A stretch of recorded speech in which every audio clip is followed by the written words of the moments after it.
Biruin mo, isang senador ng bayan, no, ng Pilipinas, napakatagal ng senador, anak pa ng dating Pangulo, pagkatapos parang ibinaba lang niya yung level niya sa isang mayor, tapos eto siya, nagpakababa. Samantalang nakita niyo naman, no, pagdating kay Speaker Martin Romualdez, napakabilis na magsabi na, ang kapal ng mukha mo. Pero pagdating naman dito sa mga Duterte, grabe, parang binababa niya ang sarili niya, parang gusto na niyang lumuhod. Dapat sana, no, madalas ko nga sinasabi sa vlog ko, nakalimutan muna niya na si PBBM ay kapatid niya.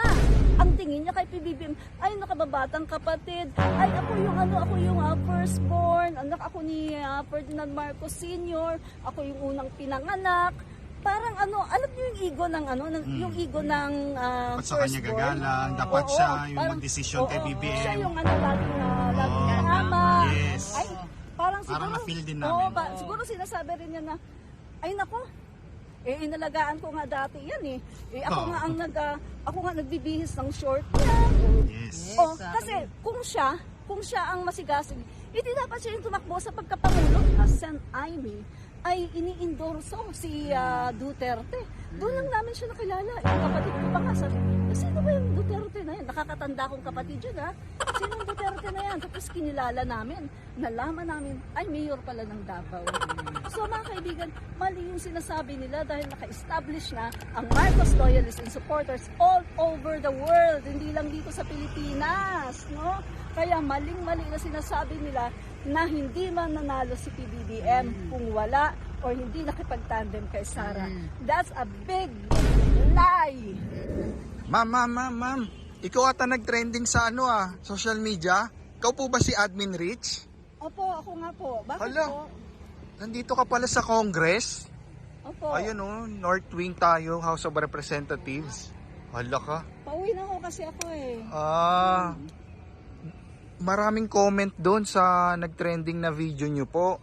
So, hinahanap ka nila. So, ngayon, magtatanong ulit kami kasi ang dami na pong issue ngayon.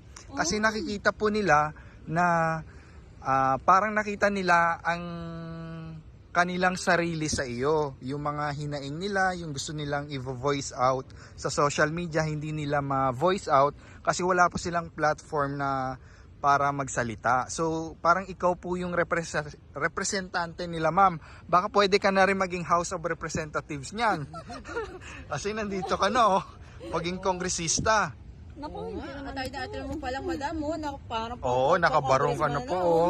Oo. So, ma'am, may tanong po kami ulit. sige po. Sige. Ayan, so umpisahan natin. Ano po yung masasabi nyo ngayon sa mga issue regarding po kay Senator Aimee Marcos na parang tripping lang daw sabi ni Mayor Baste doon sa message niya nakaraang araw lang. Oo. Sabi niya kasi tungkol sa message ni Senator Aimee regarding doon sa sinabi ni Baste na mag-resign si Presidente Marcos. Nag-sorry daw. Basta-basta daw. ganun yun. Nag-trending din yun Nag-tripping, nagja-jamming na daw. Jamming na yun. Jamming. Jamming pala. So ano po masabi niyo doon?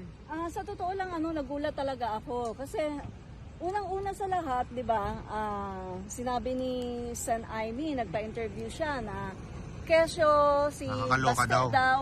Nakakaloka. Tapos si Baste naman daw ay nag-sorry, ganyan-ganyan. So parang parang inaano niya, yung binibigyan niya ng reason, no? Yung mga sinabi ni Baste.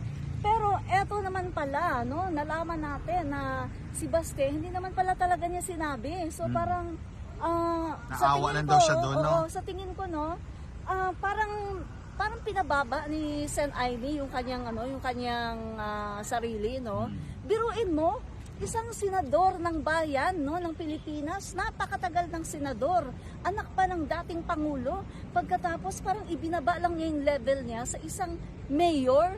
Hindi ko naman minamaliit yung mayor, pero kung titingnan natin, no, yung political career ni Sen. Aimee, grabe, walang-wala yung political career ni Baste, no? Tapos eto siya, nagpakababa.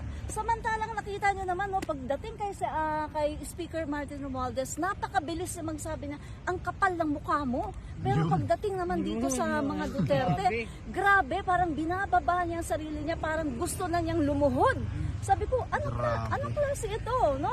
Parang ang nangyayari tuloy nito, parang talagang hindi lang niya binibigyan ng kahihiyan yung Marcos family, kundi binibigyan pa na ng kahihiyan yung mga Marcos supporters at mga Marcos loyalists. Eh ako nga sabi ko sa inyo talagang nanggigil talaga ako dyan. Sabi ko, naku talaga pag nakita ko lang talaga yan si Sen Aimee, talagang dediretsuhin ko siya. Sasabihin ko talaga na, Sen Aimee, bakit ganito yung ginagawa mo sa kapatid mo? Hindi na tama ito.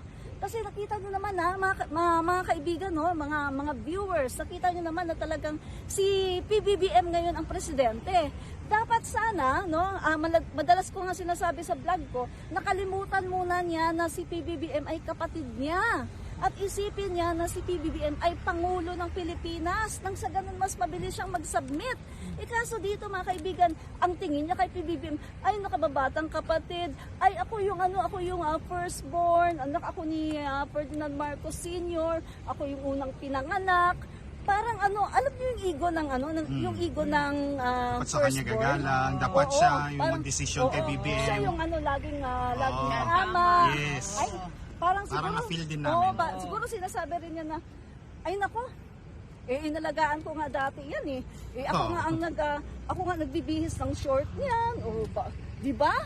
Parang gano'n yung pinaparamdam niya sa taong bayan na siya yung mas marunong kasi siya yung ate, siya yung firstborn, si PBBM dapat ganito lang, sumunod lang. Tapos talagang sabi ko hindi ko kinaya yung sinabi niya na parang hindi siya anak ng tatay ko. Sabi ko, ano yun? Bakit sasabihin niya parang hindi anak ng tatay niya? Alam naman natin na talagang anak talaga si PBBM ni Ferdinand Marcos Sr. At kung titingnan natin, sino ba ang talagang masigasig na ibangon ng kanilang pangalan? Walang iba kundi si PBBM. Yes. Kasi kung siya ang masigasig, hindi dapat siya yung tumakbo sa pagkapangulo. Bakit hindi, di ba? Exactly.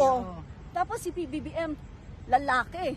So si PBBM talaga ang nag-hold, nangangalaga ng legacy ni President Marcos Sr. So mali yung sinasabi ni Aimee Duterte Manotok, no?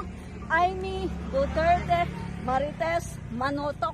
Mali yung sinasabi niya na si PBBM daw ay easygoing, tapos siya yung mangangalaga ng legacy ni President Marcos. Ay nako, hindi ako naniniwala doon. Dahil unang-una sa lahat, kahit bumalik tayo sa Biblia, ang nangangalaga sa legacy ng ama ng angkan ay walang iba kundi lalaki. At si PBBM yon, no? Nakita naman natin mga kaibigan, no, na mula nung namatay si President Marcos Sr., si PBBM na ang tumayo na parang ama, head of the family, no? Kung hindi nyo nakikita yan, ako talaga nakikita ako kasi sinubaybayan ko to mga kaibigan, kaya nga tuwang-tuwa ako nung siya ay tumakbo, di ba? Tapos eto na